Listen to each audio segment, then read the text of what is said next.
निलेश घायवळ सध्या हे नाव प्रचंड गाजतंय. राज्यभरच काय तर देशभरामध्ये हे नाव प्रचंड व्हायरल झालेलं आहे. कारण या नामचिन गुंडाचे प्रतापच इतके काही आता दिवसागणिक व्हायरल होत आहेत. त्यामुळे आता आपसुकच हे नाव आता प्रत्येकाच्या तोंडावरती येत आहे. कारण यानं काय केलेलं आहे, यानं एक गोळीबार केला. साधारणपणे एक फक्त गाडीला साईड नाही दिली, त्यामुळे आता यानं तो गोळीबार केला आणि त्याच्यामध्ये तो गुन्ह्यामध्ये अडकला आणि तो नंतर परदेशामध्ये पळून गेला. त्याच्यानंतर पोलिसांनी दिवसामागोमाग एक त्याच्यावरती गुन्हे दाखल केलेले आहेत. मात्र आता सुद्धा एक अपडेट अशी आलेली आहे या प्रकरणासंदर्भातली, की त्याच्यावरती आता एक 6वा गुन्हा दाखल झालेला आहे. तो 6वा गुन्हा या संदर्भातला आहे, की त्यानं बेकायदेशीररित्या सिम कार्डचा वापर केलेला आहे. आता हे बेकायदेशीररित्या सिम कार्डचा वापर त्यानं काय केला, असं सुद्धा तुम्हाला प्रश्न पडला असेलच. तर मी तुम्हाला थोडक्यात सांगतो. ही घटना आहे 13 जानेवारी 2020 मधली. त्यानं कोथरूडमधल्या डहाणूकर कॉलनीमधल्या एका उच्चभ्रू सोसायटीमधल्या एका मोबाईल शॉपमध्ये तो गेला. तिथे एका त्या दुकानदाराला त्यानं VIP नंबरची मागणी.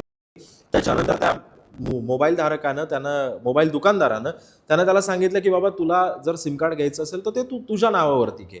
मात्र निलेश घायवळनं त्याला धमकावलं. त्यानं असं सांगितलं, की हे सिम कार्ड मला तुझ्याच नावावरती हवं आहे. त्याला शिवीगाळ केली आणि त्याच्याच आधार कार्डवरती, त्या दुकानदाराच्याच आधार कार्डवरती त्यानं हे सिम कार्ड खरेदी केलं आणि त्याच्यानंतर त्यानं त्याच्या काळ्या धंद्यांना जे काय आहे ते सुरुवात केली. आणि यानंतर या निलेश घायवळनं काय केलं, हे सिम कार्ड खरेदी केल्यानंतर खंडणी मागायला सुरुवात केलेली होती आणि त्याच्यानंतर त्यानं पृथ्वीराज एंटरप्राइजेस आणि समृद्धी ॲग्रो या नावानं त्यानं बँकेमध्ये अकाउंट्स उघडलेली होती. स्वतःच्या नावावरती त्यानं अकाउंट्स उघडलेलं होती आणि त्याच्यानंतर त्याचे जे काही होते ते प्रताप सुरू झालेले होते. मात्र प्रश्न असा या निमित्तानं उपस्थित होतो, की आताच हे सगळे दुकानदार का म्हणजे त्याच्यावरती आता कारवाई करण्यासाठी आता पुढे येतात. याच्या आधी त्याची दहशत होती. त्याच्यामुळे दुकानदार असतील किंवा कुणीही असतील ज्यांच्या संदर्भामध्ये निलेश घायवळनं धमकावून त्यांना या सगळ्या पार्श्वभूमीवरती त्यांना हैराण केलं असेल, त्यांच्यामध्ये सुद्धा ते कधीतरी तिथे कचरत असतील. मात्र आता हे सर्वजण आता पुढे येत आहेत आणि हळूहळू आता या गुन्ह्यांची आता दखल पोलीस घेत आहेत. पोलीस त्याच्यावरती गुन्हे दाखल करतात.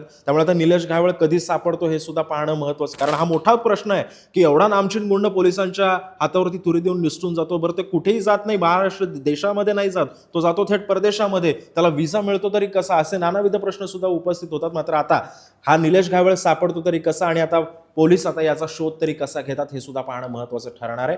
त्यामुळे आता हा व्हिडिओ तुम्हाला कसा वाटला हे आम्हाला कमेंट सेक्शनमध्ये नक्की सांगा आणि ताज्या बातम्यांसाठी पाहत राहा. जय महाराष्ट्र.